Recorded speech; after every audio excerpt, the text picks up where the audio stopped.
সবাই কেমন আছেন? আশা করি সকলে অনেক অনেক ভালো আছেন। তো অনেকেই হচ্ছে আমাকে কমেন্ট করতেছিলেন যে আমার কি হয়েছে এবং অনেকে এটা নিয়ে ভিডিও করতেছেন। তো আসলে আমি আপনাদেরকে খুলে বলি আমার সাথে কি হয়েছে।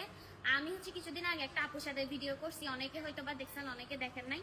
তো আপুর সাথে ভিডিও করছি এবং তখন অনেক বাতাস ছিল আর ভিডিওটা স্লো মোশনে করা হয় এবং ওই কারণে হচ্ছে আমার এক সাইডে ওনাটা সরে যায় এবং ওটা আমি দেখার পরে সাথে সাথে আপুকে ডিলিট করে দিতে বলে এবং ভিডিওটা ডিলিট করে দেওয়া হয়। এবং এটা নিয়ে হচ্ছে অনেকে স্ক্রিনশট নিয়ে আমার কমেন্ট বক্সে এবং এটা নিয়ে ট্রোল করতেছে, বলতেছে আমার নতুন পরিবর্তন এবং এটা নাকি আমি ইচ্ছে করে সরাই দিছি ওনাটা। তো যদি আমার ইচ্ছে করে ওনাটা সরানোর কথা থাকতো তাহলে আমি এখন ওনা নিয়ে আপনাদের সামনে ভিডিও করতাম না এবং আমি শুরুতেই ওনা ছাড়াই ভিডিও করতাম। তো আশা করি এখন এটা নিয়ে আপনারা আর কোনো দয়া করে কোনো কথা বলবেন না এটা নিয়ে। কারণ এটা তো ভিডিওটা আমি ডিলিট করে দিছি, এটা একটা অ্যাক্সিডেন্ট ছিল, এটা তো আমি ইচ্ছে করে আর সরাই দিই নাই। তো যারা এটা নিয়ে মাতামাতি করতেছেন সবার কাছে একটাই রিকোয়েস্ট,